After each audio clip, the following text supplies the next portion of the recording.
They pleaded for help, and humanity brought total war, Part 1. The signal came at 3 in the morning, Earth Standard Time. It cut through space like a scream, crossing hundreds of light years in seconds. The message was simple. The message was desperate. Please help us. They are killing everyone. Captain Park stood on the bridge of the human diplomatic vessel Horizon. She was a small woman with tired eyes and gray streaks in her black hair. She had served in space for 20 years. She had seen many things, but she had never heard a sound like this. The voice belonged to they were a peaceful species. They looked like large butterflies with soft blue wings and gentle eyes. They made beautiful art. They wrote poetry that made even the coldest hearts feel something. They had no weapons. They had no army. They believed that kindness was the answer to everything. Now they were dying. "Play it again," said quietly. Her communications officer, a young man named, pressed a button. The message filled the bridge once more. Behind the words could hear explosions. She could hear screaming. She could hear the sound of a civilization ending. "The collective," said, his voice was tight. "They started their invasion 3 days ago. They is under attack." Closed her eyes. They were monsters. They were tall, gray-skinned creatures with 4 arms and no mercy. They conquered worlds because they could. They killed because they enjoyed it. In the last 50 years, they had destroyed 12 civilizations. The galaxy watched and did nothing. "Set a course for the Galactic Assembly," ordered. "Maximum speed." The Horizon jumped into hyperspace, stood alone by the window and watched the stars blur into lines of light. She thought about the ambassador she had met last year. His name was Telos. He had given her a small crystal flower as a gift. He had said that humans were interesting because they could be both gentle and fierce. She wondered if Telos was still alive. The Galactic Assembly met on a space station the size of a small moon. It floated in neutral space, far from any. Here, the elder species made decisions that affected trillions of lives. They had ruled the galaxy for thousands of years. Humanity had joined the assembly 60 years ago. They were still considered children, newcomers, primitives who had barely learned to travel between stars. Arrived just as the emergency session began. The great hall was filled with aliens of every shape and size, but all eyes were on the small figure standing at the center of the room. It was Telos. The ambassador looked broken. One of his beautiful wings was torn. His voice shook as he spoke. 3 billion of my people live on our that have already killed millions. They bomb our cities. They hunt our children. We have no weapons to fight them. We have nothing but hope." He looked around the room at the assembled leaders. "Please, we are members of this assembly. We have followed every law. We have been good neighbors. We beg you, send help. Send ships. Send soldiers. Save us." The hall was silent. Then the high speaker rose. He was an ancient creature, covered in scales that had turned white with age. His voice was cold and calm. "The collective is not a member of this assembly. We have no treaty with them. We have no obligation to intervene." "But they are murdering us," Telos whispered. "War is unfortunate," the high speaker said, "but it is not our war. The assembly will not risk conflict with the over one small world." The representative nodded her crystal head. "We must think of the greater good. Millions may die, but billions across the galaxy will remain safe. This is an acceptable loss." Acceptable loss. Felt something cold settle in her chest. She looked around the room. They were silent. The other species looked away. No one would speak for them. No one would fight for them. Telos understood. His wings drooped. The light in his eyes began to fade.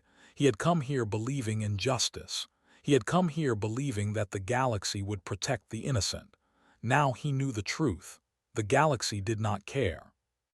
"Thank you for hearing my plea," Telos said softly. "I will return to my people. We will die together." He began to walk toward the exit. Stepped into his path. "Wait," she said. Every eye in the hall turned to the human captain. She was so small compared to the elder species, so young, so unimportant. Humanity votes against this decision, said clearly. We will not accept this.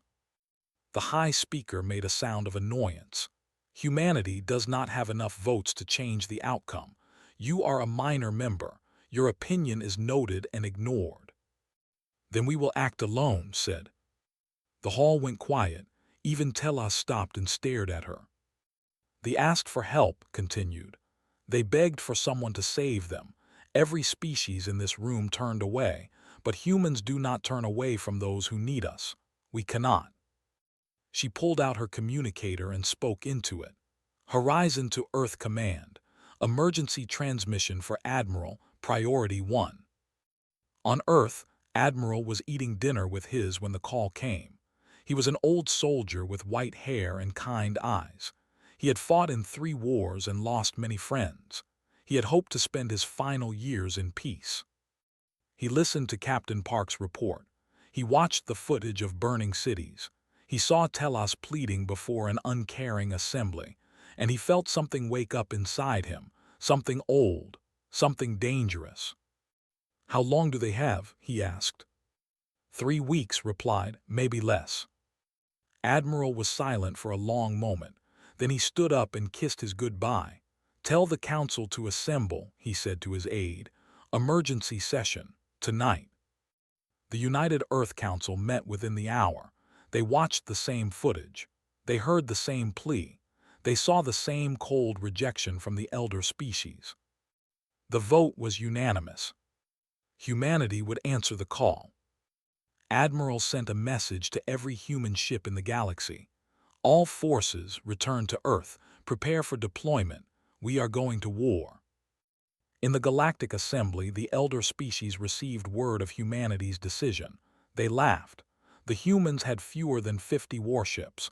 They had thousands. This was suicide. But deep in human space, something was awakening. Factories that had been silent for decades roared back to life. Soldiers who had retired long ago put on their uniforms again. Ships that had been gathering dust were pulled from storage and armed for battle. Humanity had tried to be peaceful. They had tried to be good members of the galactic community. They had followed the rules and respected the elder species. But now someone had pleaded for help. And when humanity answered, they did not bring peace. They brought total war. They pleaded for help, and humanity brought total war Part 2. Admiral stood on the observation deck of Earth's largest military shipyard. Below him, thousands of workers moved like ants across the hulls of massive warships. Sparks flew through the darkness of space as welders worked through the night. The sound of hammers and machines echoed through the station. Humanity was preparing for war. How many ships? Asked. His aide, Commander Sora, checked her tablet. 47 warships ready for combat, 200 support vessels. We can have them all armed and fueled within 5 days. Not fast enough, said. They have 3 weeks. It takes 6 days to reach their space. We need to leave in 4 days. The crews are working double shifts, triple shifts where possible. Sora paused. Admiral, the men and women know what they are fighting for. They will not let you down. Nodded slowly. He had served in the military for 40 years. He had seen humanity at its worst and at its best. He knew that when humans believed in something, they could move mountains. And right now, every human in the fleet believed in this mission. On Mars, Lieutenant Commander Han was running battle simulations for the 20th time. She was young for her rank, only 32 years old, but she had graduated top of her class from the Mars Naval Academy. Her mind worked like a computer, seeing patterns that others missed. The simulations kept ending the same way. We lose, she said to herself. Every time we lose. The numbers were simple. They had over 3,000 ships in their invasion fleet. Humanity had 47. Even with perfect tactics, the odds were impossible. But did not believe in impossible. She believed in finding the one path through the darkness that others could not see. She ran the simulation again, and again, and again. On the transport ship heading toward Earth, Sergeant Major gathered his soldiers. They were the 7th Drop Infantry Division, known throughout human space as the Iron Wolves. They were the best ground fighters humanity had ever produced. Was a big man with scars on his face and hands that had killed many enemies, but his eyes were calm. His voice was steady. His soldiers trusted him with their lives. "You all know why we are here," said. "They cannot fight, they have no claws, they have no teeth, they have only hope, and their hope is us." He looked at each soldier in turn. Young faces, old faces, scared faces, brave faces. They think we are weak. They think we are soft. They think that because we try to live in peace, we have forgotten how to make war, smiled grimly. We are going to teach them how wrong they are. The soldiers cheered. It was not a happy sound. It was the sound of wolves preparing to hunt. Back on the horizon, Captain Park received a message from the Galactic Assembly. She read it with cold eyes. "What does it say?" asked. "They are warning us," replied. "If we interfere in affairs, humanity will lose its seat on the Assembly. We will be expelled from galactic society. No more trade, no more protection, no more allies." "Will that stop us?" Laughed softly. It was not a happy laugh. "They do not understand us at all." She recorded a response and sent it to every member of the Assembly. To all who can hear this message, humanity did not join the galaxy to watch innocents die. We did not reach the stars to become cowards. They pleaded for help. We will answer them. If that costs us everything, then that is a price we are willing to pay. Do not try to stop us. The message spread across the galaxy in hours. On 1,000 worlds, aliens watched this small, primitive species defy the elder powers. Some laughed at their foolishness. Some admired their courage. Most simply could not understand why humans would die for strangers. On the 4th day, the fleet assembled above Earth. 47 warships hung in formation like a wall of steel and fire. Their names were painted on their hulls: Defiance, Thunder, Ironclad, Vengeance, and at the center Admiral's flagship, the Soul. Brought the horizon into formation. She looked out at the fleet and felt something tighten in her chest. It was not fear, it was pride. These were her people, these were her ships, and they were going to save thee or die trying. Admiral broadcast to the entire fleet. His face appeared on every screen. His voice reached every ear. "Soldiers of Earth, sailors of the stars, you know why we are here. 3 billion innocent lives are in danger. The galaxy has abandoned them, but we will not." He paused, letting his words sink in. "They have more ships than us. They have more weapons. They have more soldiers. By every measure, we should lose this war. But they have made a mistake. They have given us something to fight for. They have given us someone to protect. And there is nothing in this universe more dangerous than a human who is protecting those they love." Across the fleet, soldiers stood. Pilots gripped their controls. Engineers checked their systems one more time. "We may not all come home," continued. "Some of us will fall. Some of us will never see Earth again. But our sacrifice will mean something. Our deaths will save lives. And when the galaxy tells the story of this war, they will say that humanity answered the call. They will say that we did not turn away.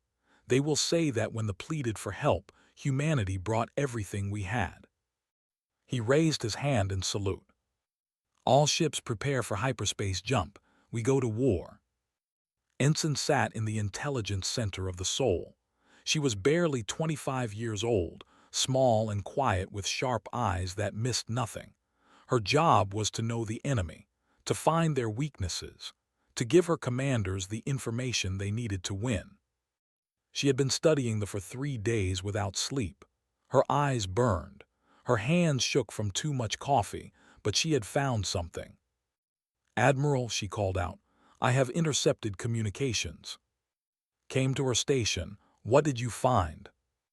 "The main fleet is moving toward Prime, but they left a smaller force at station to secure their supply lines." She pulled up a map. If we hit first, we can cut their supplies. We can slow them down. How many ships at?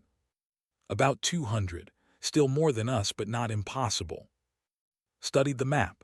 Station was an outpost near the border. It had been home to 30,000 refugees. Said quietly. They attacked it 2 days ago. We received a final transmission before it went silent. There were children on that station, Admiral, families. His face turned to stone. Then is where we begin. The fleet jumped to hyperspace. The stars stretched into lines of light, and humanity sailed toward war. In her quarters, Lieutenant Commander Han finally found what she was looking for. The one path through the darkness. The one way to win. It would cost them dearly. It would require perfect timing and impossible bravery, but it could work. She smiled for the first time in days and went to tell the Admiral. They did not know what was coming. They thought this would be easy. They thought humans were soft and weak and foolish. They were about to learn the truth. They pleaded for help, and humanity brought Total War Part 3. The human fleet dropped out of hyperspace near station. What they found made even the oldest soldiers go pale. The station was destroyed. Its metal skeleton drifted through space like the bones of a dead giant. Fires still burned in some sections where oxygen had not yet escaped. Debris floated everywhere, broken ships, shattered glass, and things that had once been people. Captain Park stared at the ruins from the bridge of the horizon. Her hands gripped the railing until her knuckles turned white. How many? She asked quietly. 30,000 refugees, replied. His voice cracked. Families, children, the elderly, they came here thinking they would be safe. Any survivors? We are detecting life signs in Section 7. Maybe 100 people trapped in an emergency shelter. Send rescue teams immediately, turned to her crew, and find me the who did this. Admiral watched the rescue efforts from his flagship. His face was calm, but his eyes burned with cold fire. Beside him, Ensign studied her screens with desperate focus. Admiral said, I have found them, a squadron of 50 ships. They are still in the system, hunting for survivors to kill. They do not know we are here. Where? Behind the asteroid field. They think they are hidden. Turned to Lieutenant Commander Han. Can we take them? His eyes moved rapidly as she calculated angles and distances. If we use the asteroids as cover, we can get close before they detect us. Hit them hard and fast before they can call for help. What are our odds? If we surprise them, good. If they see us coming, less good. Nodded slowly. Then we surprise them. All ships move into the asteroid field. Silent running, no active sensors, we hunt. The fleet slipped into the darkness between the rocks. 47 ships moving like ghosts through a graveyard. The crews barely breathed. Every sound seemed too loud. On the Sol, Sergeant Major gathered his boarding teams. The Iron Wolves were ready for combat. Their faces were painted black. Their weapons were checked and loaded. They waited in silence for the order to kill. Remember, told them, we are not here for revenge. We are here for justice. Kill the enemy, but do not become them. Stay human. The soldiers nodded. They understood. The squadron floated in darkness, confident in their safety. Their commander, Overlord, sat on his command throne and reviewed reports of the massacre. He was pleased. The station had fallen quickly. The refugees had died screaming. Soon, the main fleet would reach prime and the entire species would be extinct. Sir, one of his officers said, I am detecting strange readings from the asteroid field. Waved his forearms dismissively. Debris, echoes, nothing more. But sir, the first human missile hit ship before he could finish speaking. The Battle of Debris Field lasted 47 minutes. It was not a battle, it was a slaughter. The human ships emerged from the asteroids like predators from tall grass. They fired before they could raise shields. They attacked from angles they had never seen before. They fought with a fury that made even hardened warriors pause in fear. Lieutenant Commander hand-coordinated the attack from the Soul's command center. Her voice was calm as she issued orders. Hawk Squadron, break left. Tiger Squadron, concentrate fire on the enemy flagship. Horizon, cover our flanks. They tried to fight back. Their ships were larger, their weapons were powerful, but they were confused and scared, and their formation had broken apart. Humans picked them off one by one. Captain Park flew the Horizon through the chaos like a dancer. Her ship twisted and turned, avoiding enemy fire while delivering precise strikes. Target their engines, she ordered. Disable, do not destroy. We need prisoners. The flagship, wounded and burning, tried to escape, but Sergeant Major was waiting. Boarding pods away, announced. His voice was flat and cold. The pods hit the ship like bullets. The iron wolves cut their way through the hull and poured into the enemy vessel. What followed was close-quarters combat at its most brutal. Soldiers were big. They had 4 arms and thick skin, but humans had something they did not understand. Humans had rage. Humans had purpose. Humans had 30,000 dead refugees burning in their hearts. Moved through the ship like death itself. His rifle cracked again and again. His knife found throats and hearts. When a tried to surrender, he accepted it. When a tried to fight, he ended it. Within 20 minutes, the flagship was captured. Overlord was dragged before Admiral in chains. The commander was wounded, bleeding from a dozen cuts, but he still laughed. "You think you have won something," said. His voice was like grinding rocks. "This is nothing. Our main fleet has 10,000 ships. Supreme Commander will crush you like insects." Looked at him calmly. "How long until the main fleet reaches prime?" 14 days, and then your little rescue mission will end in fire." Ensign stepped forward. "Admiral, we have extracted data from their computers. I can confirm his numbers. The main fleet is massive, but I have also found something interesting." "Tell me." "Their command structure is completely centralized. Every order comes from Supreme Commander himself. If he falls, the entire fleet loses coordination." Laughed again. "Is protected by 3,000 ships. You will never reach him." Ignored him. "Take this one to the brig, make sure he is comfortable. He will answer questions later." As the guards dragged away, Ambassador Telos arrived on the Soul.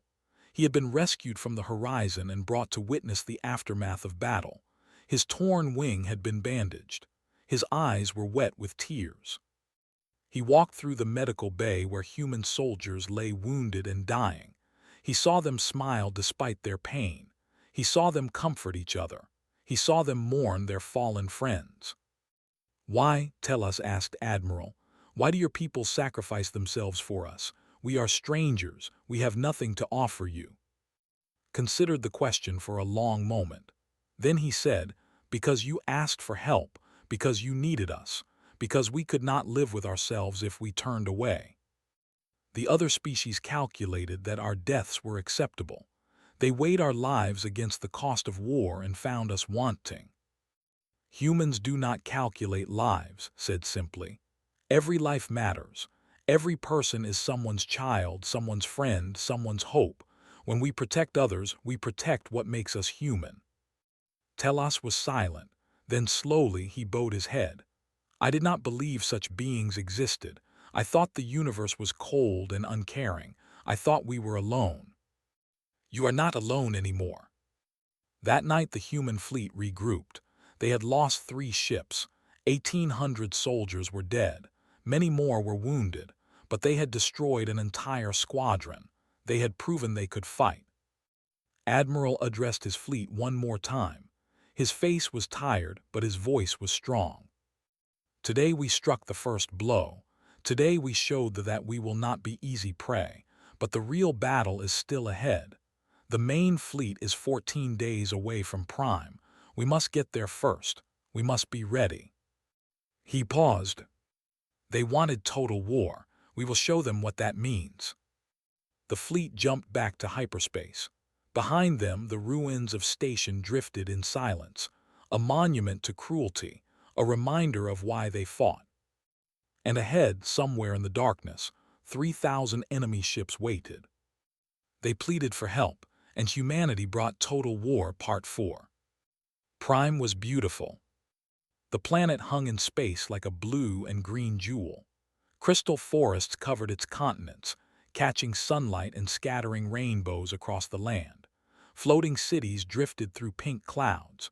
Rivers of silver water wound through valleys filled with flowers that sang when the wind touched them. 3 billion lived here. 3 billion gentle souls who had never harmed anyone. 3 billion lives that had come to end. The human fleet arrived 2 days before the enemy. They came out of hyperspace and spread across the system like a shield. 44 ships now, 3 lost but the survivors fighting harder than ever. Admiral looked at the planet below and felt his heart ache. This world was too beautiful to burn. These people were too innocent to die. "Status report," he said. Lieutenant Commander hand pulled up her tactical display. "The main fleet will arrive in approximately 48 hours. 3,000 ships confirmed. Supreme Commander leads them personally." 44 against 3,000, Captain Park said through the communication link. "Those are interesting odds." "We have faced worse," replied, but they all knew he was lying. On the planet below, the evacuation was failing. There was simply nowhere to go. They had no colony worlds. They had never needed them. Their entire civilization existed on this one beautiful planet. Sergeant Major led the Iron Wolves to the surface. Their mission was to protect the capital city and its evacuation centers. If the ground war came, when the ground war came, they would be the last line of defense. Stood in the central plaza and looked at the around him. They were so small, so fragile. Their wings trembled with fear. Their children clung to their parents and cried. An old approached him. She moved slowly, her wings faded with age. "Are you the humans?" she asked. "Yes, grandmother, we are here to help." "Why do you fight for us? We cannot pay you. We have no weapons to offer. We have only art and songs and stories." Knelt down so he could look into her eyes. "That is exactly why we fight. Art and songs and stories matter. Kindness matters, you matter." The old touched his face with gentle fingers. "You are strange creatures, so soft and so hard at the same time." "We are human," said. "That is all we know how to be." In orbit, Ensign worked without rest. She studied every piece of data they had captured from the. She mapped their command structure. She traced their communication networks, and she found their weakness. "Admiral," she said, her voice hoarse from exhaustion, "I have completed my analysis. Supreme Commander controls everything directly. Every ship, every squadron, every decision goes through him. If we can eliminate, the entire fleet will fall into chaos." "Where is he?" "His command ship is called the Devastation. It stays at the center of the fleet, protected by hundreds of vessels. Getting to him will be nearly impossible." Hen leaned over the tactical display. Her eyes were red from days without sleep, but her mind was still sharp. "Nearly impossible is not impossible. I have a plan." She explained it quickly. It was desperate. It was dangerous. It required perfect timing and incredible sacrifice, but it could work. Admiral listened in silence. When she finished, he nodded slowly. "Prepare the fleet. We will make our stand here." They arrived like a storm. 3,000 ships dropped out of hyperspace and filled the sky with death. They formed a wall of metal and fire that stretched across the void. At their center, the massive command ship Devastation floated like a mechanical god. Supreme Commander broadcast a message to the planet. His face was cruel and cold. His voice echoed across every frequency. "Humans, you have interfered where you do not belong. You have killed my soldiers. You have delayed the inevitable. For this, you will die alongside the. Surrender now and I will make your deaths quick. Resist and I will make them slow." Admiral replied on an open channel. His voice was calm and steady. You came here to murder innocents. You came here to destroy a civilization that never harmed you. We are here to stop you." Laughed, it was an ugly sound. "You have 40 ships, I have 3,000. What can you possibly do?" "Leave now," said, "or none of you will return home." The fleet attacked. The Battle of Prime was the largest space battle in galactic history. 3,000 ships against 44 human vessels. The numbers were impossible. The odds were certain death. Humans did not care about odds. Lieutenant Commander hand-coordinated the defense from the Sol's command center. Her plan was brilliant and brutal. Human ships did not try to match the strength for strength. Instead, they moved constantly, striking at weak points and retreating before the enemy could respond. Hawk Squadron attack pattern Delta. Tiger Squadron draw their left flank forward. Horizon cover the evacuation transports. Captain Park flew the horizon like she was born in the pilot's seat. Her ship danced through enemy fire, delivering strikes that disabled vessels and protected refugee ships trying to escape the planet. "Keep them off the transports," she ordered her crew. "Those ships are carrying children." On the planet's surface, the ground war had begun. Drop ships pierced the atmosphere and landed soldiers in the crystal forests, and the Iron Wolves met them with fire and fury. "Hold the line," shouted over the sound of explosions. "Not one enemy reaches the city." They watched from the evacuation centers. They saw humans dying to protect them. They saw soldiers standing against monsters. They did not understand how anyone could be so brave. The battle raged for 9 days. 9 days of constant fighting. 9 days of ships exploding and soldiers falling. 9 days of heroism that would be remembered for centuries. Human losses mounted. The Defiance was destroyed, covering a retreat. The Thunder went down fighting 5 enemy ships at once. The Ironclad was crippled but kept firing until its reactors failed. By the 9th day, only 11 human ships remained. But they were bleeding too. Tactics had cost them over 500 vessels. Their formations were broken. Their confidence was shaken, and slowly, painfully, they were being pushed toward the center of their fleet. Admiral looked at the tactical display and saw the path. It was narrow, it was deadly, but it was there. "All surviving ships," he broadcast, "form up on my position. We make our final push now." Admiral said quietly, "The odds of reaching the devastation are less than 5%. "I know. The odds of any of us surviving are less than 1%. "I know that too," turned to face his crew. They were tired and wounded and scared, but they looked back at him with steady eyes. "We did not come here to survive. We came here to save 3 billion lives. Today, we finish the mission." He opened the fleet-wide channel one last time. "Soldiers of Earth, 9 days ago we stood against impossible odds. 9 days ago we chose to fight for strangers who needed us. Many of our friends have fallen. Many more will fall before this is over. But look at what we have done. Look at the enemy we have wounded. Look at the people we have saved." He paused, his voice thick with emotion. "They asked for help, we answered. Now we finish what we started. All ships target the devastation. We end this war today." 11 human ships, battered and burning, turned toward the heart of the enemy fleet. They charged. They pleaded for help, and humanity brought Total War Part 5. 11 ships against an empire. The human fleet charged into the heart of the formation. Fire erupted from every direction. Enemy weapons tore through shields and hull plating. The darkness of space burned with light and death. Admiral stood on the bridge of the Sol as his ship shook from impact after impact. He did not flinch. He did not retreat. He watched the devastation grow larger on his screens and gave his orders with calm precision. "All power to forward shields, keep pushing." Lieutenant Commander hand-coordinated the assault from her tactical station. Her fingers flew across her controls as she directed the surviving ships through the chaos. Hawk Squadron, cover our left. Tiger Squadron, concentrate fire on those cruisers blocking our path. One by one, the human ships fell. The Vengeance exploded, saving the Soul from a torpedo spread. The Courage rammed an enemy destroyer to clear a path. 5 ships became 4. 4 became 3. But they kept moving forward.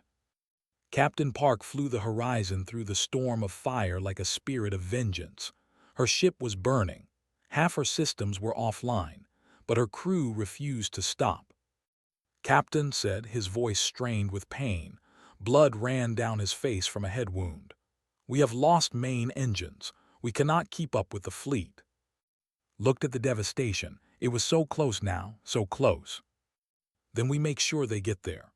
She opened a channel to Admiral. "Admiral, the horizon will draw their fire. Get to end this." "It has been an honor, sir. Tell them we did not turn away." The horizon turned toward the largest concentration of enemy ships and attacked. Every weapon fired.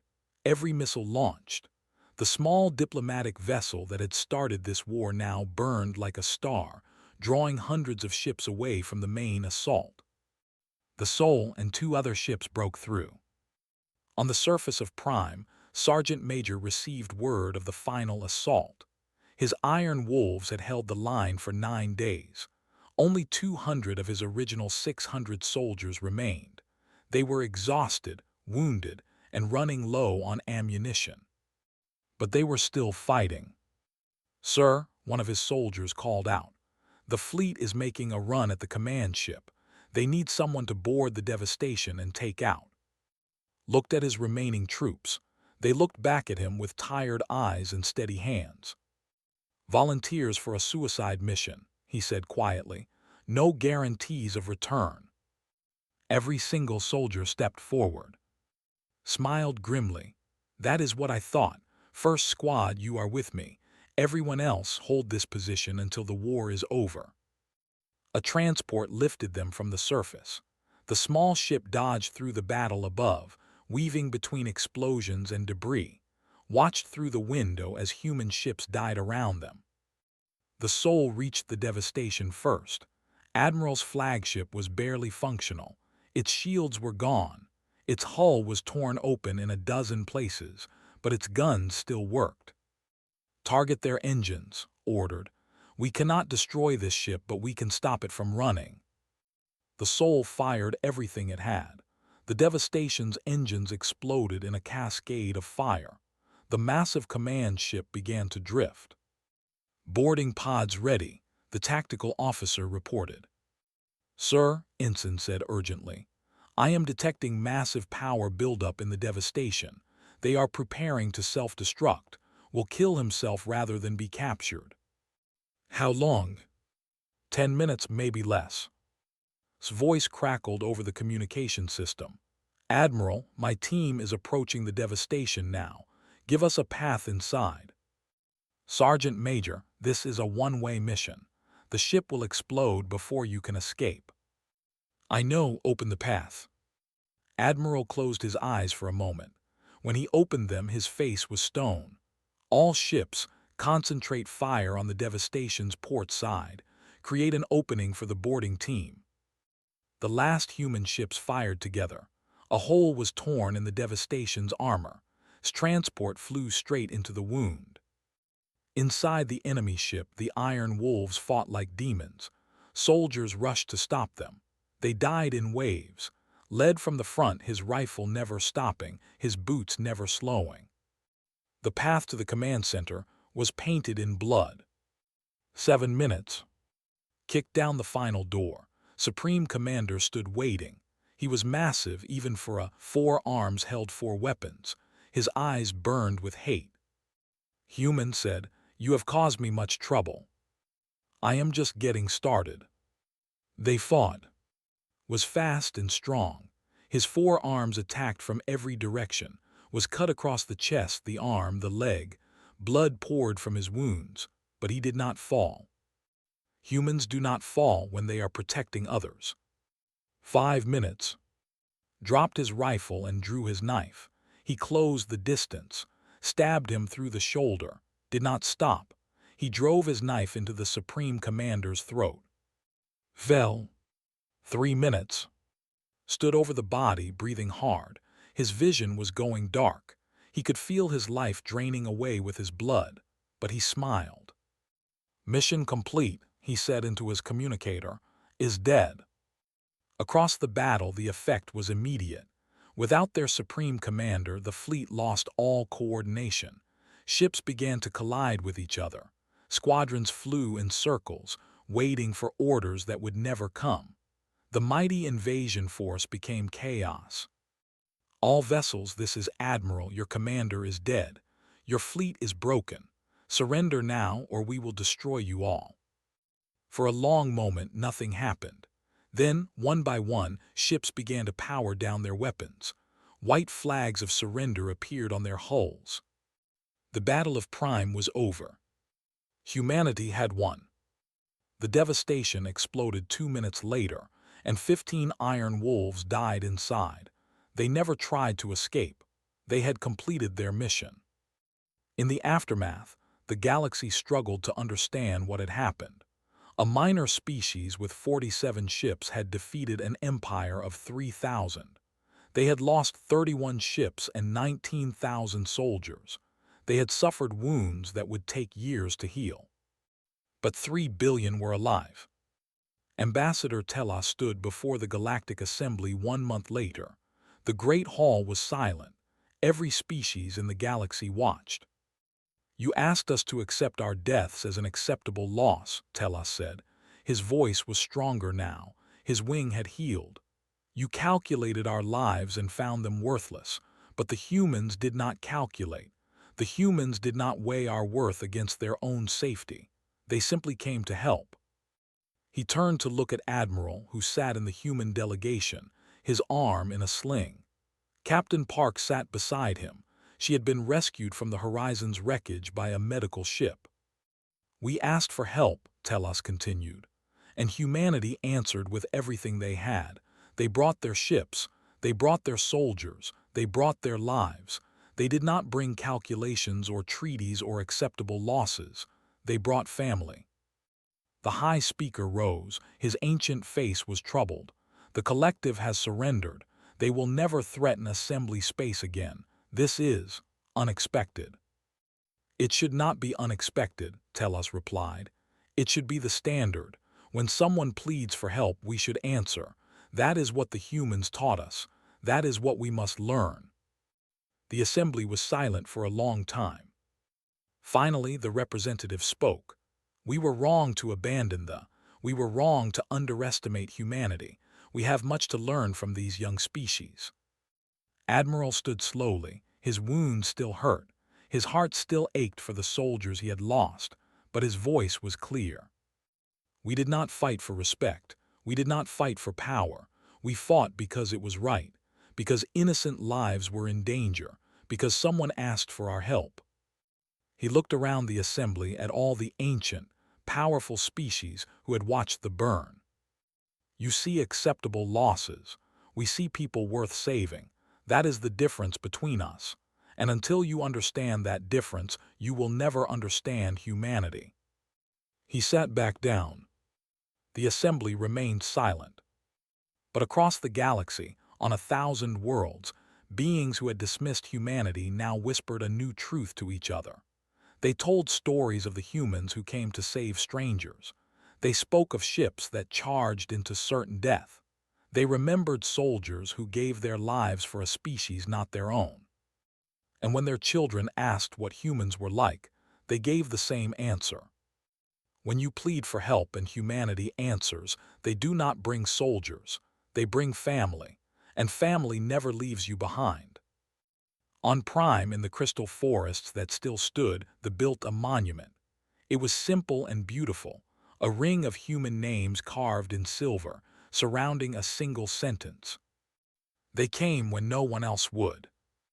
And for the rest of galactic history, that monument stood as a reminder of what happened when someone pleaded for help. And humanity brought total war.